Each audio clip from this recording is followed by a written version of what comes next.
Hello students, आज की इस वीडियो में आज मैं कक्षा 10वीं वाले विद्यार्थियों को 6 नंबर वाले महत्वपूर्ण प्रश्न सामाजिक विज्ञान से आने वाले प्रश्नों को बताने वाला हूँ। 100% आने वाले प्रश्न बता रहा हूँ, याद रखना। तो मैं आपको अध्याय वाइज बताऊंगा। आपके पास गाइड होगा, परीक्षा बोध हो गया, परीक्षा सार होगा, उसमें इसे टिक कर लेना। नहीं होगा तो आपको इसी प्रश्नों को पढ़ के वार्षिक पेपर में जाना है। तो जो जो प्रश्न आपको बताया जाएगा उन प्रश्नों को किसी भी कंडीशन में आपको नहीं छोड़ना है। तो मैं अध्याय वाइज भी बता देता हूँ। ये जो अध्याय 11 है, 20वीं सदी में संचार माध्यम, ये तो परीक्षा बोर्ड के हिसाब से है। आपके पास परीक्षा सार होगा, उसमें अलग दे सकता है अध्याय, या गाइड या पुस्तक में अलग जगह दे सकता है। तो नाम देख लो, 20वीं सदी में संचार माध्यम। अब इससे 6 नंबर के प्रश्नों में कौन कौन से प्रश्न आपको पढ़ के जाना है वो मैं बता देता हूँ। जो मैं बताऊंगा आपको उसे पढ़ के जाना ही है। ठीक है। एक प्रश्न ये है, फिल्मों के आने से पहले लोगों का मनोरंजन कैसे होता था? फिल्म और उन साधनों के बीच आप किस तरह अंतर और समानताएं देख सकते हैं? तो ये अपने शब्दों में लिख सकते हो। फिल्म जब नहीं थे तो कैसे मनोरंजन करते थे भाई? खेल कूद करके। तो आप इस तरीके की समानता अपने शब्दों में बता सकते हो। इसमें पूरा नंबर मिलेगा अगर ये प्रश्न आता है तो। और ये 100% आने वाले प्रश्न है। तो जो प्रश्न मैं आपको बता रहा हूँ जिन अध्यायों से, इन प्रश्नों को देखना है एकदम बिना डाउट किए। आपको पढ़ के वार्षिक पेपर में इसी प्रश्नों को पढ़ के जाना है। पहले ही मैंने इन सारे प्रश्नों को टिक लगा दिया है, लेकिन इसमें थोड़ा सा बेनिफिट ये है कि कोई प्रश्न एकदम मोस्ट आईएमपी प्रश्न भी है। Most IMP. तो मोस्ट आईएमपी प्रश्नों को आप नहीं छोड़ सकते। ये जो प्रश्न है जो एग्जाम में आ चुका है 2024 में, तो आपको इसको देखने की जरूरत नहीं है।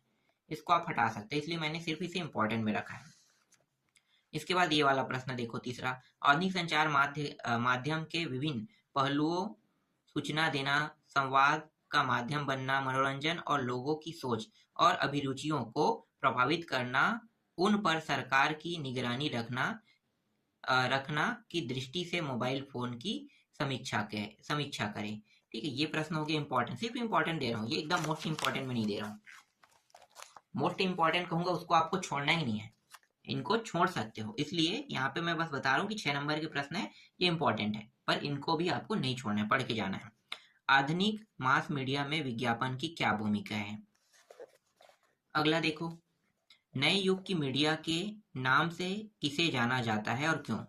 अथवा में है, यही है, नए युग की मीडिया में अथवा में दूसरे नामों से जाना जाता है, जिसमें व्हाट्सएप, इंस्टाग्राम, टेलीग्राम के नाम से भी दिया जा सकता है प्रश्न। ये जो प्रश्न है एकदम इंपॉर्टेंट है, मोस्ट आईएमपी है। ठीक है, इसको छोड़ना नहीं है। संचार के प्रमुख साधनों को स्पष्ट कीजिए, जिसमें टेलीग्राफ है, टेलीफोन है, रेडियो है। ठीक है, और टेलीग्राम, टेलीफोन और रेडियो। तो ये बहुत इंपॉर्टेंट है, मोस्ट आईएमपी। इसको तो छोड़ना ही नहीं है, आपको पढ़ना ही है। और ये क्या, इस अध्याय से देखते हैं, इस अध्याय से जितने भी प्रश्न इंपॉर्टेंट बन रहे हैं उन सारे प्रश्नों को बताने वाला हूँ। जन संचार माध्यम के लाभ व हानि। ठीक है, ये देखो कौन से सन में आ चुका है भाई? 2024 में। तो ये वापस रिपीट नहीं होगा, इसलिए इसको देखने की जरूरत नहीं है। भारत में गरीब जनता पर मुद्रण संस्कृति का क्या असर हुआ? ये इंपॉर्टेंट प्रश्न है। 20वीं सदी में अखबार की भूमिका पर प्रकाश डालिए। ये भी मैं मोस्ट आईएमपी में दे रहा हूँ। ठीक है, ये एकदम मोस्ट आईएमपी प्रश्न है, इसको आपको छोड़ना ही नहीं है। अगला देखो, आधुनिक संचार माध्यम के बिना जीवन की कल्पना भी मुश्किल है, समझाइए। ये प्रश्न जो है, देखो आधुनिक हो रहा है और इससे पहले जब मोबाइल टेलीफोन नहीं था तब की बात है। तो ये दोनों प्रश्न एकदम पुराने वाले प्रश्न जैसे है ना, ये 10वां प्रश्न और ये वाला प्रश्न, ये दोनों सेम टू सेम प्रश्न है, सेम टू सेम। तो एक ही समझ के पढ़ना, अलग अलग समझ के पढ़ोगे तो आपको समय भी ज्यादा लगेगा और अलग अलग याद करोगे। और एक प्रश्न ये है, भी मोस्ट आईएमपी में मैं दे रहा हूँ, इसमें ज्यादा नहीं है मोस्ट आईएमपी, मतलब समझो कि यहाँ से प्रश्न जो है वो ज्यादा नहीं है। तो मोस्ट आईएमपी में इंटरनेट और डिजिटल मीडिया से आप क्या समझते हैं, ये प्रश्न इंपॉर्टेंट हो रहा है। बस इतना ही है इसमें। अब इसके सेम मतलब 2-3 अध्याय को मिलाकर आता है ना, तो उसको भी तो देख लेते हैं। तो अगला जो अध्याय है वो मैं आपको दिखा देता हूँ, अध्याय 15 है। ठीक है, अध्याय 11 और अध्याय 15। तो लोकतंत्र में जन सहभागिता, ये जो अध्याय है, यहाँ से कौन कौन से प्रश्न इंपॉर्टेंट है, मतलब इंपॉर्टेंट नहीं कहूंगा मैं, ये तो आने वाला प्रश्न है ना। तो कौन सा प्रश्न आपको देखने को मिल सकता है 6 नंबर में, वो मैं बता रहा हूँ। अब ये इंपॉर्टेंट खत्म हो गया। अब ये समझो कि ये जो प्रश्न है इनमें से प्रश्नों को उठाएगा, इन्हीं में से ही प्रश्नों को उठाएगा। तो मैं इसे इंपॉर्टेंट नहीं कहूंगा, मैं इसे आने वाले प्रश्न कहूंगा। जैसे कि ये प्रश्न है, मतदाता किन कारणों से मतदान करने नहीं जाते हैं। ये एकदम मोस्ट आईएमपी प्रश्न है, इस साल के आने के चांसेस वाला प्रश्न है, ये आने वाले प्रश्नों की सूची में से एक प्रश्न है।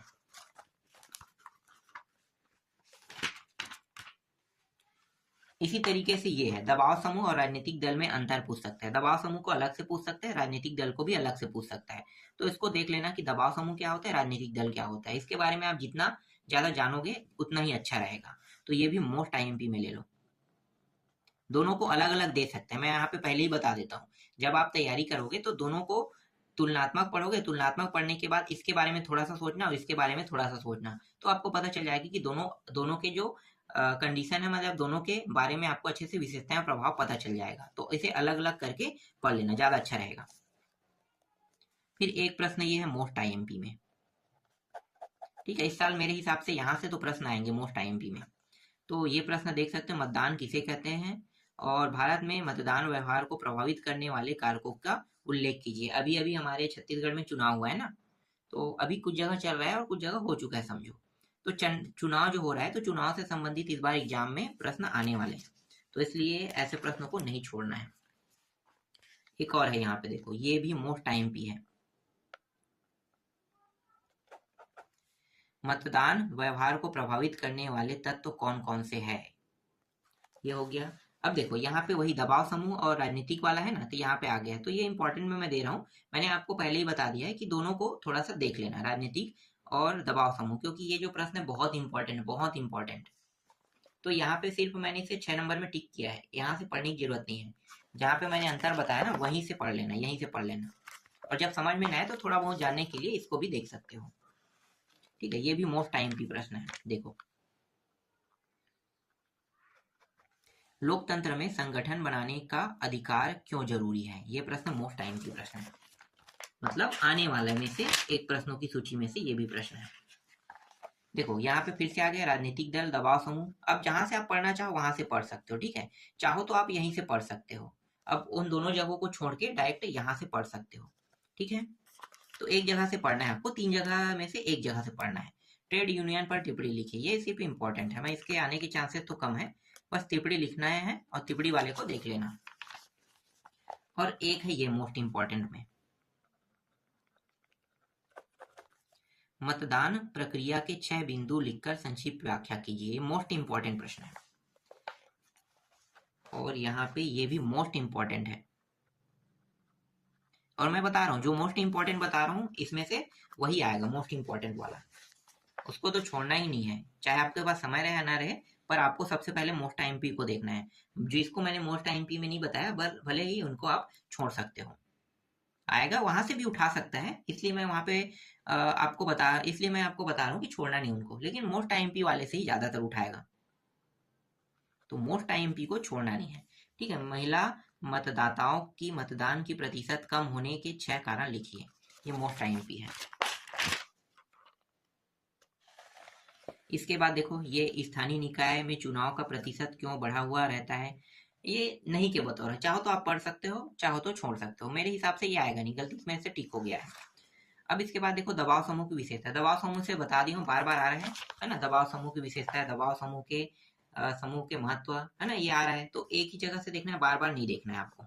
तो यहाँ से आपको 2 बेनिफिट की जगह में, मतलब 2-3 प्रश्न पढ़ने की जगह में आपको सिर्फ एक प्रश्न पढ़ना है और समझ में आ जाएगा, ठीक है। अगला देखो, ये भी मोस्ट आईएमपी में से है। आप कैसे कह सकते हैं कि लोकतंत्र सबसे बेहतर सरकार है। ये बहुत ही महत्वपूर्ण प्रश्न है। मतदान व्यवहार को प्रभावित करने वाले तत्वों को विशिष्ट में सूची कीजिए, ये है।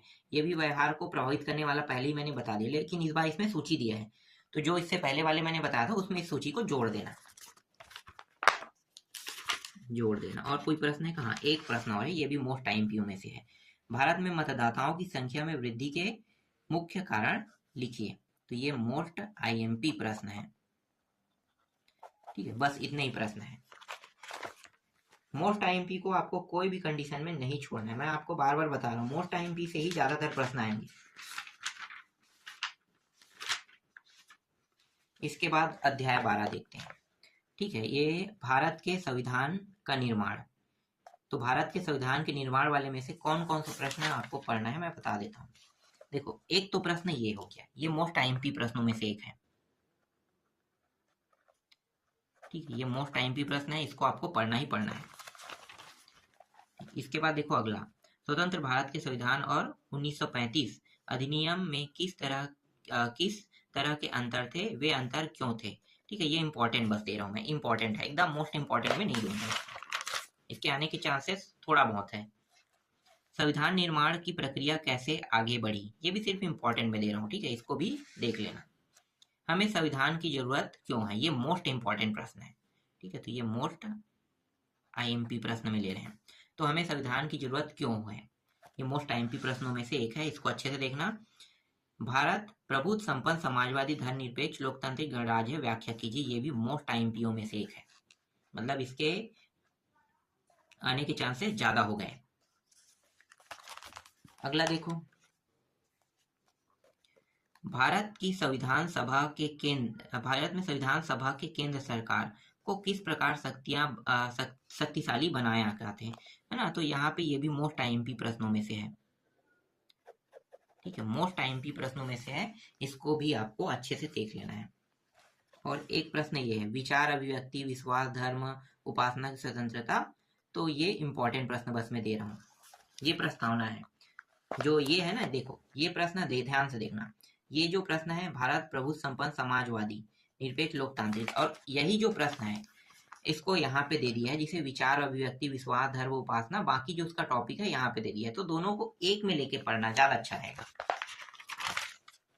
और एक प्रश्न और है ये वाला, सामाजिक आर्थिक राजनीतिक को संविधान में क्यों स्थान दिया गया, ये इंपॉर्टेंट बस में दे रहा हूँ।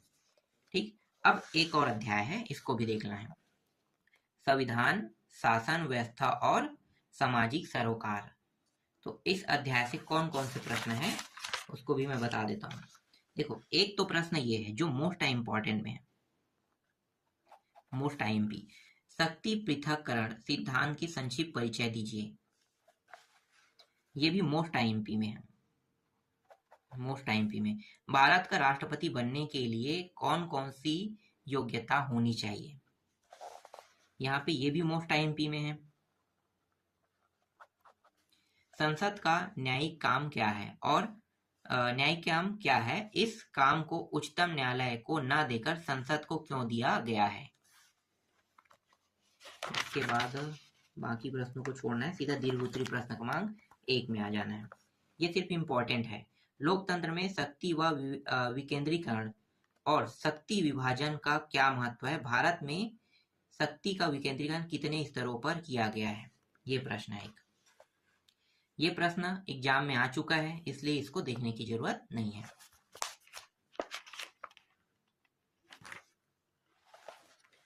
अगला है ये प्रश्न जो मोस्ट आईएमपीओ में से एक है, न्यायपालिका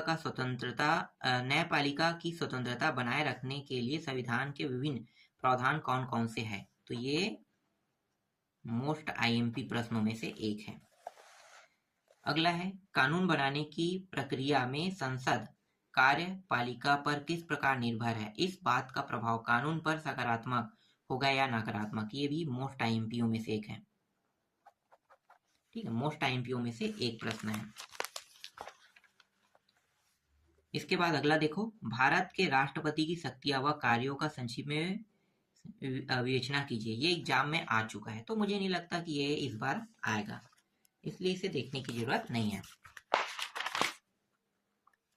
अगला है ये वाला प्रश्न, भारतीय संसद के कार्यों का वर्णन कीजिए, ये भी मोस्ट आईएमपीओ में से है। ठीक है, मोस्ट आईएमपी। अब मैं आपको यहाँ पे बता देता हूँ कि अगर आप चाहो तो सिर्फ मोस्ट आईएमपी को बस पढ़ सकते हो, क्योंकि मेरे हिसाब से मैं जो मोस्ट आईएमपी दे रहा हूँ, मेरे हिसाब से प्रश्न वहीं से बनेगा, मेरे हिसाब से भाई। और आपको लगता है थोड़ा सा डाउट रहेगा, तो जो मैंने और प्रश्न दिए उनको भी पढ़ लेना। ठीक है, तो मैं अपने हिसाब से सजेस्ट कर रहा हूँ, मैं ये नहीं कह रहा हूँ कि आप सिर्फ मोस्ट आईएमपी को पढ़ो, जो प्रश्न दिया गया है उनको भी पढ़ लेना, मेरे कहने का मतलब ये है। लेकिन ज्यादा फोकस आपका मोस्ट आईएमपी में होना चाहिए, क्योंकि मेरे हिसाब से मोस्ट आईएमपी से ही प्रश्न बनेगा। फिर इसके बाद देखो अगला, प्रधानमंत्री एवं मंत्रिपरिषद के संबंधों को बतलाते हुए प्रधानमंत्री के कार्यों का विवरण दीजिए। तो ये भी मोस्ट आईएमपीओ में से एक प्रश्न है। सर्वोच्च न्यायालय की शक्तियों एवं कर्तव्यों का वर्णन कीजिए। ये भी मोस्ट आईएमपी प्रश्नों में से एक है।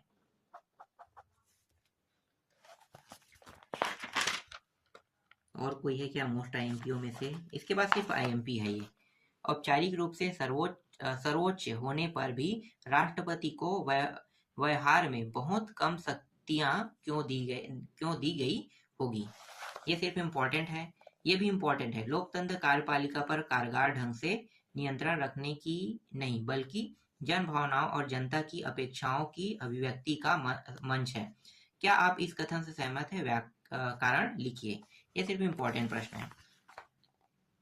और ये तो निर्वाचन आयोग के कार्यों का चार्ट द्वारा समझाइए। ये गलती से हो गया, चार्ट तो पूछेगा नहीं, इसके चांसेस कम है। बस इतना ही प्रश्न है। तो 6 नंबर के जितने भी प्रश्न आने वाले हैं, मतलब इनमें से ही कोई प्रश्न आएगा, तो जो आने वाले प्रश्न है मैंने उनको बता दिया आपको। तो आपको बिना डाउट, बिना झिझक के इन प्रश्नों को पढ़ के वार्षिक पेपर में जाना है। बाकी आपका 5 नंबर 4 नंबर बचा है, वो भी मैं जल्द से जल्द बताते जाऊँ। जैसे मुझे मिलते जाएगा सारे प्रश्न, वैसे ही मैं आप लोगों को बताते जाऊंगा।